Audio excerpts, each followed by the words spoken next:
Yeah, so don't try this at home. Warning. Just, you can try the game, not the ritual. And he told me we had an extra, and I was like, oh.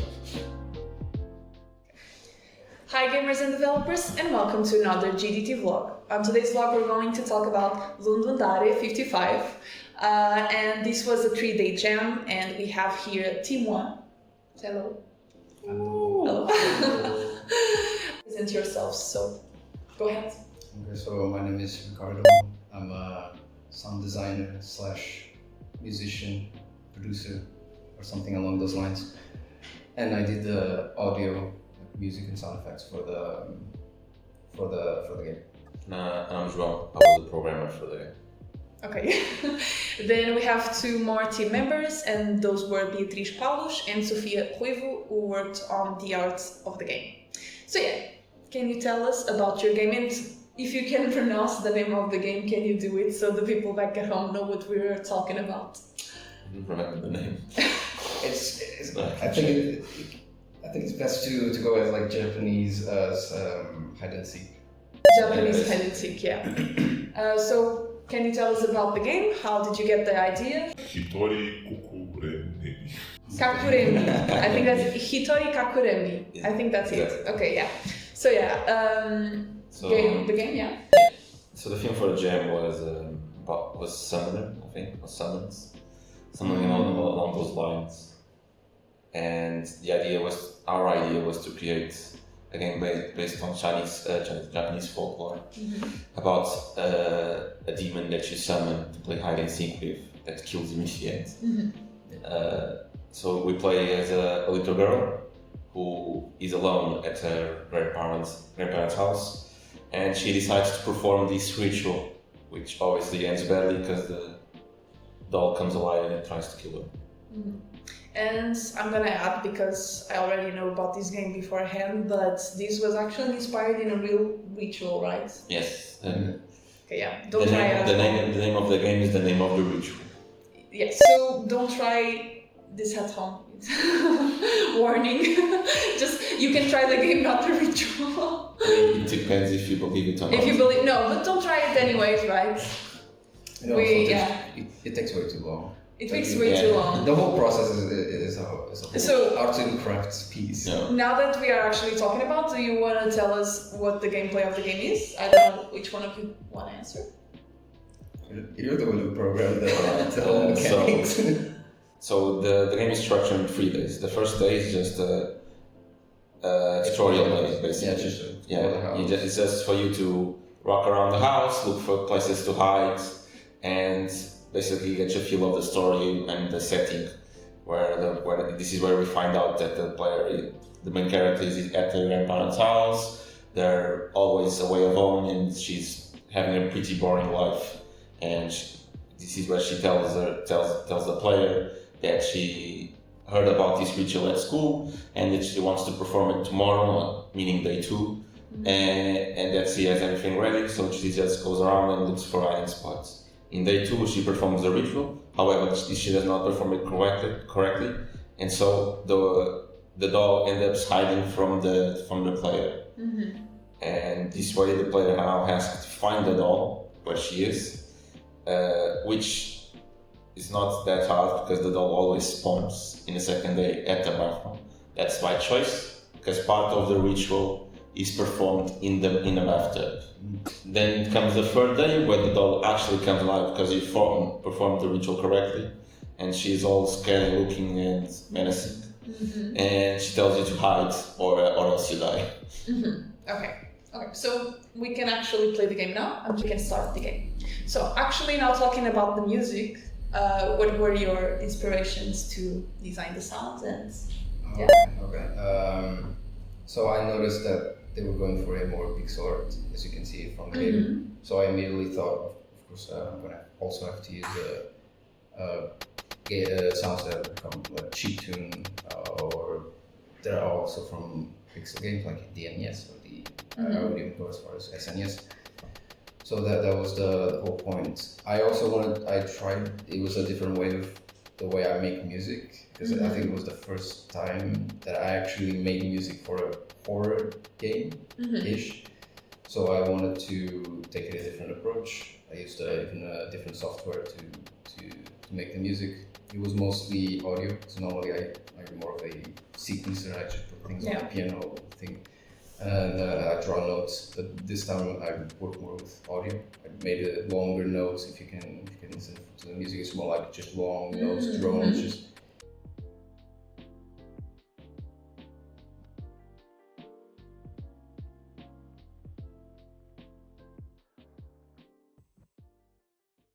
What was the question? Yeah.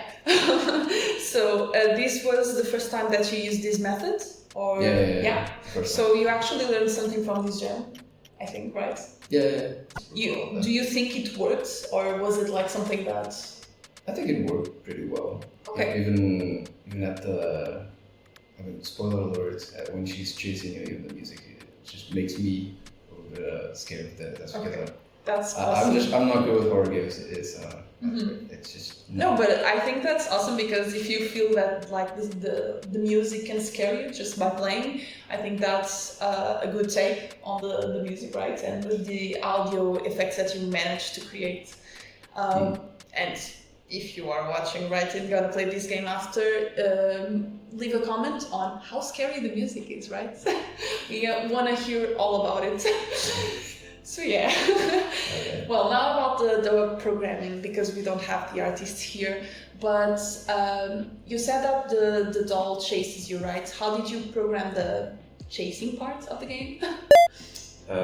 Chasing was basically done using the non-dimensional components that Unity has, and it's basically just that the doll just checks as long as the doll does not see the player, she just goes around randomly to any different spot or hiding spot that is in the house and checks if the player is there. If the player is there, the doll pops the player out from the hiding spot, giving her a chance To run away? Okay.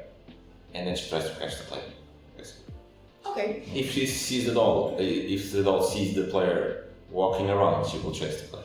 Just gonna say, I don't know if you're gonna get caught by the doll, but a warning. I don't know how the phobia is called, but you have like the whole face. Yeah. So if you get a game over, you get like a sprite of the doll with holes on her face. So if you have some kind of phobia to that, then maybe avoid looking at the game at least for a bit.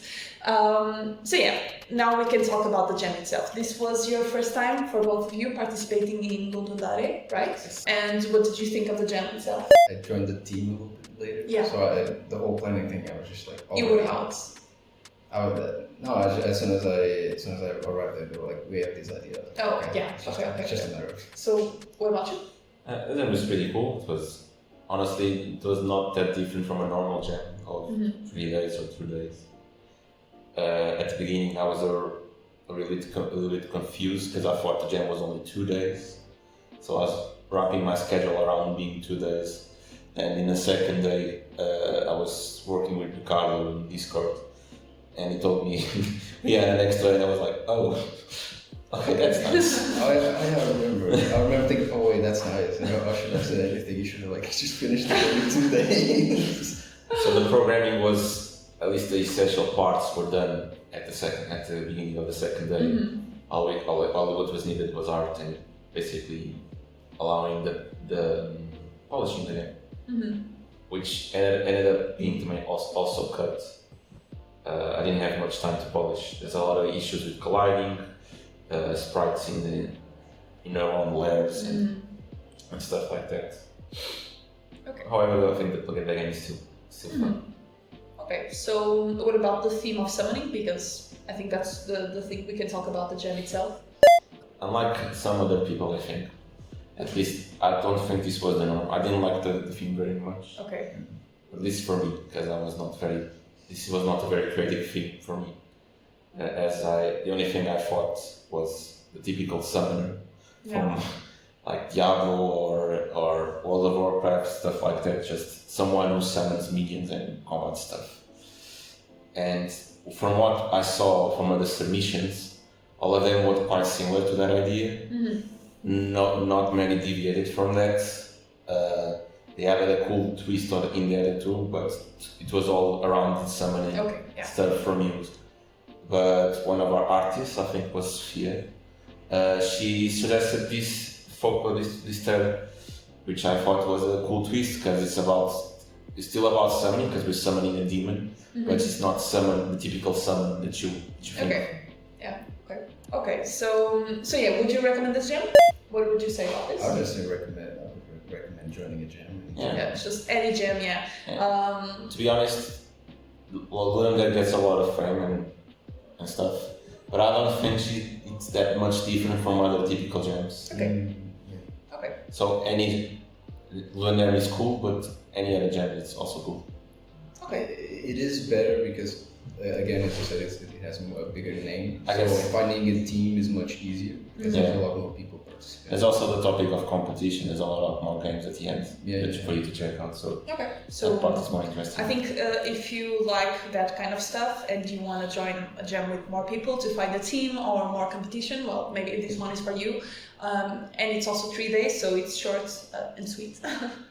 So yeah, I think that's it. Any final thoughts, advice to the people back at home?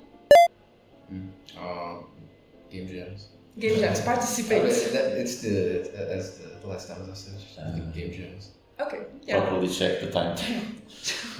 Exactly. Always check the time. Yeah. Okay, that's the first that I hear about this. So yeah. That's so crazy. So yeah.